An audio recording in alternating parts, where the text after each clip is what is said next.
इसी प्रकार कुछ मानवीय कारकों का हम जिक्र कर लेते हैं। कुछ अस्थिर प्रदेश होते हैं, ठीक है, जिनके अंदर भूस्खलन जैसी घटनाएं घटित होती हैं, उनमें भी भूकंप आता है। उनमें भूकंप आने का कारण होता है कि मानव वहाँ पर किसी भी प्रकार के कंस्ट्रक्शन का निर्माण का कार्य करता है, जो टूटने पर अनायास भूकंप जैसी घटनाएं घटित होती हैं। इसी प्रकार मानव ने आज कृत्रिम रूप से नदियों के ऊपर इतने बड़े बड़े बांध बना लिए हैं, जिनकी जल संग्रहण क्षमता, जल वाटर स्टोरेज जो कैपेसिटी है वो इतनी ज़्यादा है कि उसने यहाँ तक पृथ्वी की गति को भी कुछ माइक्रो सेकंड धीमा कर दिया है।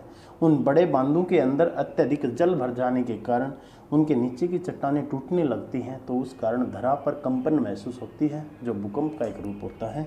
इसी प्रकार भूजल दोहन, भूजल, भूमि के नीचे का जल जब बाहर निकाल लिया जाता है सिंचाई आदि कार्यों के लिए, तो वहाँ का स्थान रिक्त हो जाता है और चट्टानें टूटने लगती हैं।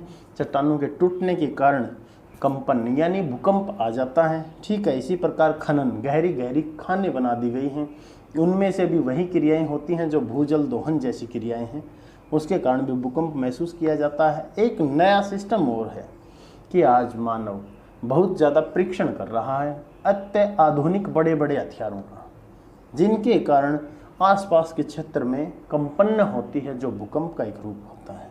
इस प्रकार भूकंप आने के जो कारण हैं वो अनेक कारण हैं, लेकिन उनको दो श्रेणियों में बांट दिया गया है। एक प्राकृतिक कारण है और दूसरा है कृत्रिम कारण। प्राकृतिक प्रकृति की देन होती है और कृत्रिम मानव निर्मित होते हैं। अब जिक्र आता है भूकंप के दौरान विभिन्न प्रकार की तरंगें पैदा होती हैं। भूकंप के दौरान जो तरंगें पैदा होती हैं उनको तीन प्रकार या श्रेणियों में बांटा गया है।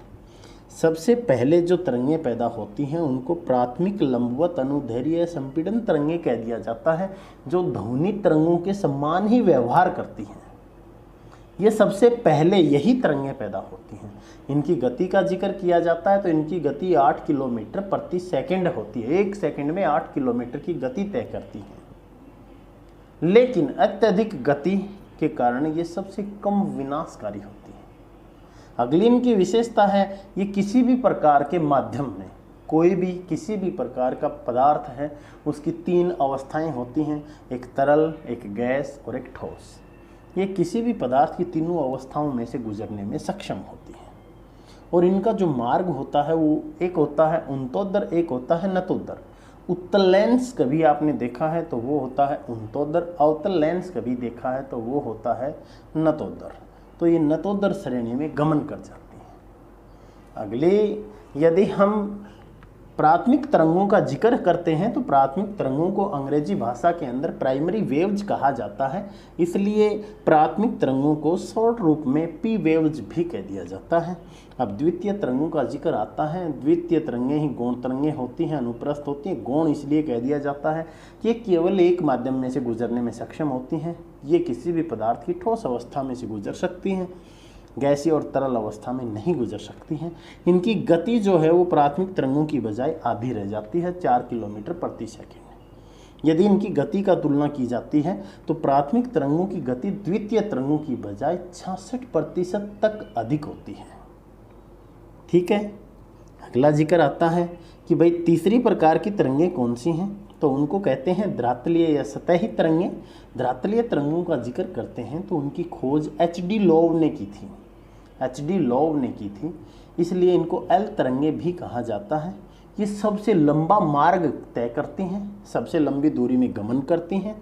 इनकी गति अत्यधिक धीमी होती है, एक सेकंड में 1.5 से 3 किलोमीटर की दूरी तय करती हैं। इनका भ्रमण पथ होता है वो उन्तोदर होता है, यानी उत्तल लेंस के समान होता है। जिगजग मोशन में गति करती हैं, इसलिए सबसे ज़्यादा विनाशकारी होती हैं। जिस स्थान पर धरातलीय तरंगें पहुंचती हैं उस स्थान पर भूकंप के दौरान अत्यधिक विनाश या तबाही का मंजर हम देख सकते हैं। भूकंपीय तरंगों की एक विशेषता होती है, भूकंपीय तरंगें उन पदार्थों में से गुजरती हैं जिनका घनत्व अधिक होता है तो इनकी गति बढ़ जाती है, जिनका घनत्व कम होता है तो इनकी गति कम हो जाती है। इस प्रकार भूकंपीय तरंगों की गति जो है वो किसी पदार्थ के घनत्व पर भी निर्भर करती है। भूकंपीय तरंगों के संबंध में एक रीड महोदय ने सिद्धांत दिया था। उस सिद्धांत का नाम था प्रत्यास्थ पुनश्चलन सिद्धांत। उसने कहा था कि कोई भी चट्टान है उनमें एक सीमा तक ही तनाव सहने की शक्ति होती है। जैसे मानव के अंदर हड्डियां हैं, हड्डी को आप मोड़ने लगोगे तो उनके अंदर भी एक लचक होती है, वो एक सीमा तक तो मुड़ेंगी, उसके बाद में टूट जाएंगी। तो कोई भी चट्टान है उसमें तनाव सहने की एक शक्ति होती है, लेकिन वो एक सीमा तक होती है। वो एक सीमा के बाद में चट्टानें टूट जाती हैं, टूटने के बाद में भूकंप आ जाता है। भूकंप की तरंगों का यहाँ पे हम जिक्र कर रहे थे, तो एक बात बता देता हूँ, जरूरी नहीं कि जहाँ से भूकंप पैदा हुआ वहाँ से प्रत्येक स्थान पर वो तरंगें पहुँचें। पृथ्वी के अंदर एक क्षेत्र ऐसा भी होता है कि जहाँ भूकंप पैदा हुई जहाँ भूकंप पैदा हुआ, जहाँ से तरंगें चली, वो तरंगें 105 से 145 डिग्री का कोण जहाँ भी बना रही हैं उस क्षेत्र के अंदर वो तरंगें नहीं पहुँच पाती हैं। और जिस क्षेत्र के अंदर भूकंपीय तरंगें नहीं पहुँचती हैं उनको शैडो जोन यानी छाया क्षेत्र का नाम दे दिया जाता है। छाया क्षेत्र का नाम दे